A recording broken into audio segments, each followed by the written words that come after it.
ہم سٹارٹ کرتے ہیں سر زین سے. سر زین کیسے ہیں آپ؟ ٹھیک ہیں؟ الحمدللہ. آپ خیریت سے ہیں؟ الحمدللہ، تھینک یو سو مچ. ہم آپ سے سٹارٹ کریں گے. آپ کے ٹاپکس بھی ماشاءاللہ ہم نے ادھر سب کو بتائے تھے، ہم نے مینشن بھی کیے تھے گروپس میں، اور مجھے بھی بہت مزہ آیا ان کو پڑھ کے. سو ہم اس کی تھوڑی سی ایکسپلینیشنس آپ سے لینے کے لیے دیکھیں گے کہ وہ کیا چیزیں ہیں اور کس طرح سے آپ اس کو لے کے چلیں گے. Please proceed. بہت بہت شکریہ. سو بسم اللہ الرحمن الرحیم.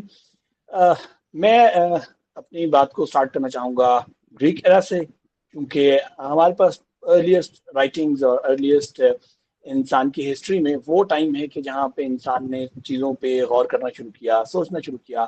We started with the Thales and then we came up all the way to Socrates.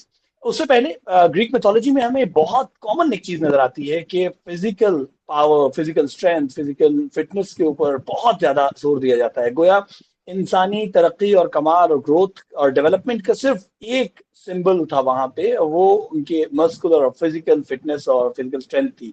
ہم دیکھتے ہیں کہ اس زمانے کے جو ایپکس ہیں، اس زمانے کے جو رائٹنگز ہیں، وہ بھی ساری اس کے اراؤنڈ گھومتی ہیں. جو ڈیمنز انٹروڈیوس کروائے جاتے ہیں، جو ایون کیریکٹرز ہیں، وہ بھی سارے اس طرح سے ہیں کہ جس میں مثلا ایک فزیکلی ایک مانسٹر سامنے آتا ہے اور ایک ہیرو اس کو ہٹ مارتا ہے وغیرہ وغیرہ. سو یہ انسانی فکر کی ایک بنیادی سطح تھی اس زمانے میں. یعنی یہ جو ٹرم ہم نے اسٹارٹ میں ایک مشکل سا نام دیا تھا، تو basically it was related to that era, kalokagathia, which means a person with the physical power and somehow with good morals. So یہ ایک بیلنس کریٹ کرنا چاہتے تھے، لیکن اس میں مین ڈیپینڈنس جو تھی وہ فزیکل اسٹرینتھ اور فزیکل پاور کے اوپر تھی. اسی طرح ہم دیکھتے ہیں کہ اس زمانے کی جو مقابلہ اور اس زمانے کے جو ہمارے پاس لوگوں کے درمیان میں کمپٹیشن تھا، وہ بھی فزیکل اسٹرینتھ کی بنیاد پہ ہوتا تھا. اور ایک اور ٹرم جو ہم نے اس میں لکھی ہوئی تھی وہ کوڈوز کی تھی، جو آج بھی استعمال ہوتی ہے interestingly. That is related to that era، کہ جس کو وہ کہتے تھے کہ خاص طور پہ ہومر نے اپنے ایپکس میں اس کو یوز کیا کہ جب کوئی واریر لڑ رہا ہوتا ہے اور خداؤں کی طرف سے اس کے اوپر کوئی ایک رحمت یا آپ کہہ لیں کہ ایک اسٹرینتھ اس کو مل جاتی ہے اور وہ ون کرتا ہے، تو that moment was called kudos. So لیکن بعد میں ہم آتے ہیں سوکریٹس کے اوپر. سوکریٹس جس کی وجہ سے بعد میں نیچے نے اس کے اوپر بہت تنقید بھی کی ہے. Nietzsche is all about power. So Socrates نے اس کو آل دا وے چینج کر دیا اس آئیڈیا کو، اور اس نے فزیکل اسٹرینتھ کی بجائے لاجک کی بات کی، اس نے لڑائی کی بجائے آرگومنٹ کی بات کی، اس نے مسکولر طاقت کی بجائے دلیل کی بات کی. اینڈ وہاں سے آ کر مثلا کیلوکیگیفیا کے مقابلے میں ایلنکس نام کی اس نے ٹرم انٹروڈیوس کروائی، which was Socratic method of winning something. کوئی آرگومنٹ کے لیے، کوئی آپ مطلب جیتنا چاہتے ہیں، آپ مقابلہ کرنا چاہتے ہیں، تو it was all about arguments. پھر اس کے بعد ہم دیکھتے ہیں کہ ہیومن فلورشمنٹ میں کوڈوس کے مقابلے پہ یوڈیمینیا کے نام سے ایک ٹرم انٹروڈیوس کروائی، اور اس نے کہا کہ ہیومن فلورشمنٹ ہوتی ہے جب آپ اپنے اوپر، اپنے مورلس کے اوپر کام کرتے ہیں، اپنی لاجک کے اوپر کام کرتے ہیں، اپنی ڈیولپمنٹ کے اوپر کام کرتے ہیں. انسانیت کے ارتقاء میں بہت ڈفرینٹ لیولز آتے ہیں، اور ایک بہت ہی انٹرسٹنگ اسٹوری جو as a student of physics میرے لیے بہت مزیدار ہے کہ وہ ٹائکو براہے کی ہے. Tycho Brahe was one of the most hard working scientist, mathematician, and no doubt a genius, yet he was arrogant and very rich. اور آج ہم اس بات میں کوئی شک نہیں ہے کہ فزکس میں اور گریوٹی سے متعلق جو کچھ ہمارے پاس ہے اس میں ٹائکو براہے کا بہت بڑا ہاتھ ہے، کیونکہ کوپرنکس جو ایک ریولیوشنری فزسسٹ تھا، he was basically assistant of Tycho Brahe. So اتنے سارا کچھ ہونے کے باوجود ہم دیکھتے ہیں کہ ارلی یورپ میں کسی بھی چیز کے فیصلے کے لیے وہ لوگ ڈویل کیا کرتے تھے، چاہے وہ کوئی میتھمیٹیکل کانسیپٹ ہو، چاہے وہ کوئی آئیڈیالوجیکل کانسیپٹ ہو، کوئی سوشولوجیکل مقابلہ ہو رہا ہو. کسی چیز کو ثابت کرنے کے لیے دو لوگ آپس میں ڈویل کریں گے، اور کیا کریں گے کہ تلواریں لے کر یا بعد میں پسٹل لے کر ایک دوسرے کے اوپر شوٹ کریں گے. جو بچ گیا اس کا مطلب ہے کہ وہ اس مقابلے کا ونر ہے. سو ٹائکو براہے 20 years old ٹائکو براہے نے پاسبرگ سے مقابلہ طے کیا، اور مقابلہ کس بات پہ ہو رہا ہے؟ ایک میتھمیٹیکل ایکویشن کے اوپر، ایک میتھمیٹیکل کانسیپٹ کے اوپر. اور نتیجہ کیا نکالتے ہیں کہ ہم ڈویل کرتے ہیں، اور جو جیت گیا وہ کامیاب، اس کا نظریہ درست مانا جائے گا. اٹ واز ایبسولوٹلی ابسرڈ، لیکن دیٹس ہاؤ ہم یہاں تک پہنچے ہیں ارتقا کرتے کرتے. اور ٹائکو برائی کی انٹرسٹنگ بات یہ تھی کہ رات میں انہوں نے اس کو ڈیل کو کیا اور ٹائکو برائی کی ناک کٹ گئی اور پورے زندگی وہ ایک براس کی ناک کا استعمال کرتا رہا. لیکن اس کے بعد ہم دیکھتے ہیں کہ انسانوں نے ارتقا کرنا شروع کیا. اور میں چاہتا ہوں کہ ہم پلٹیں تھوڑا سا پیچھے, انسانی ارتقا کے اس مرحلے پہ پلٹیں جہاں ہم دیکھتے ہیں کہ عرب کے صحرا میں جہاں پہ لوگ اگین اپنی تلوار پہ, اپنے گھوڑے پہ, اپنی طاقت پہ, اپنے قبیلے پہ بہت زیادہ انحصار کیا کرتے تھے اور عظمت کی علامت سمجھا کرتے تھے. یہاں تک کہ مثلا قرآن نے بھی اس بات کو ریفر کیا کہ الہاکم التکاثر, تمہیں کثرت کے غرور نے اور ذوم نے ہلاک کر دیا ہے.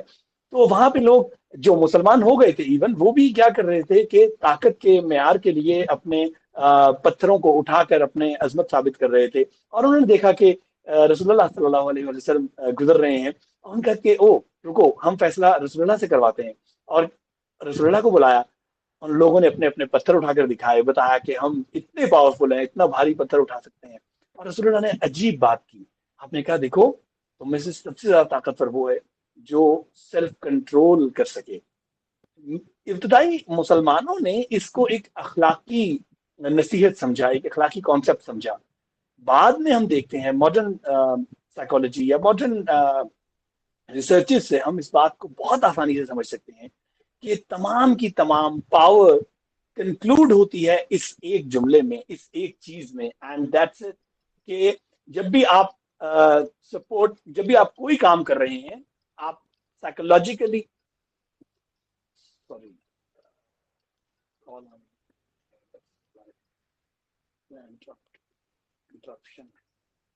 سر زین آپ کی آواز تھوڑی سی کٹ رہی ہے, آپ ایک سیکنڈ دیکھتے ہیں اس کو.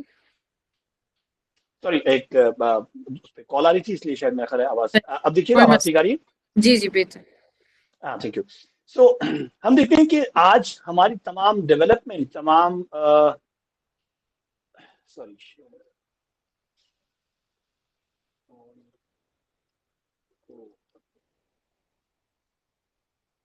سر آپ اپنا بے شک دیکھ لیں اگر وہ ہے نیٹ ورک کا. میں جب تک ایک چھوٹی سی اناؤنسمنٹ کر لیتی ہوں.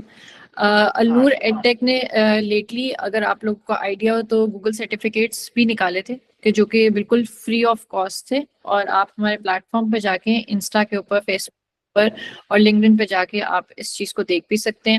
ہمارے پاس پہلے 100 کینڈیڈیٹس تھے جن میں سے ہم نے شارٹ, آپ لوگ بھی اس میں جوائن کر سکتے ہیں. اس میں اے آئی ریلیٹڈ ہے, اے آٹومیشن ہے, یو آئی یو ایکس ہے, اور بہت سے اور سافٹ ویئرس ہیں جو کہ بتائے جاتے ہیں. اس کے علاوہ النور ایڈ ٹیک نے رائز پلیٹ فارم کے ساتھ ریسنٹلی سائننگ کی ہے, جس کے اوپر اسپیشل بچوں کو ہم ڈسکاؤنٹس آفر کریں گے جو کہ اسپیسیفکلی پائتھون, اسکریچ اور یہ ساری چیزیں افورڈ نہیں کر سکتے, یا اس طرح کے اسکولز میں نہیں پڑھ رہے جہاں ان کے لیے مشکل ہے.